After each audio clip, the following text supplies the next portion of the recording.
উম্মতেরা আল্লাহর পয়গম্বরের চেহারার দিকে তাকাই থাকবে আর বলবে, মায়ার নবী, দয়ার নবী, আপনি কি আমাদেরকে চিনেন না?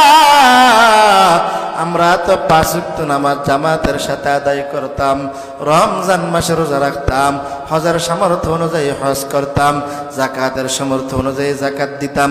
ওগো পয়গম্বর, আপনার সুন্নত তরিকায় লম্বা জামা পরিধান করতাম, আপনার সুন্নত তরিকায় চলাফেরা করতাম, হালাল হারাম মাইনা চলতাম।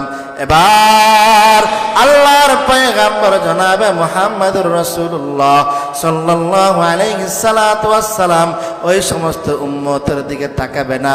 উম্মতগুলো হাজারি কান্নাকাটি করতে থাকবে, আহারে দুনিয়ার মধ্যে শুনেছিলাম আল্লাহর পয়গম্বর সবাইকে নিয়ে জান্নাতের মধ্যে প্রবেশ করবে, কিন্তু আল্লাহর পয়গম্বরের সামনে দিয়া জাহান্নামের সিল কপালের মধ্যে লইয়া জাহান্নামের মধ্যে প্রবেশ করতেছি।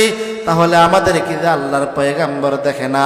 মুহতারাম হাজিরিন, মুহাদ্দিসিনে কেরাম বলেন, এই সমস্ত মানুষগুলা 5 ওয়াক্ত নামাজ পড়ছে, ঠিক আছে, এই সমস্ত মানুষগুলা রমজান মাসে রোজা রাখছে, ঠিক আছে, এই সমস্ত মানুষগুলা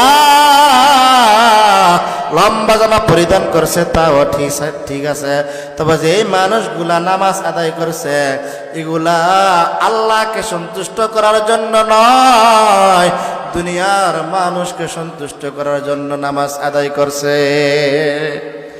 দুনিয়ার মানুষকে সন্তুষ্ট করার জন্য লম্বা জামা পরিধান করছে, দুনিয়ার মানুষদেরকে সন্তুষ্ট করার জন্য সুন্নত তরিকায় চলছে। মুহতারাম হাজিরিন, আমরা যে যা করব একমাত্র শুধুমাত্র আল্লাহ তাআলার সন্তুষ্টির জন্য করব।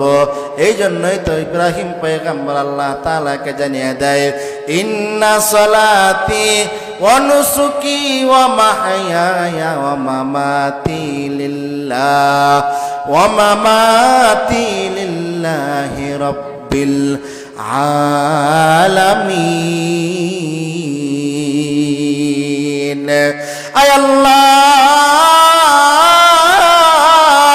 আমার কুরবানি, আমার রোজা, আমার হজ, আমার যাকাত, আমার তেলাওয়াত, আমার জিকির, আমার উঠা বসা, আমার শোয়া, আমার কাজ কাম একমাত্র শুধুমাত্র কার জন্য? জোরে বলেন, আল্লাহর জন্য।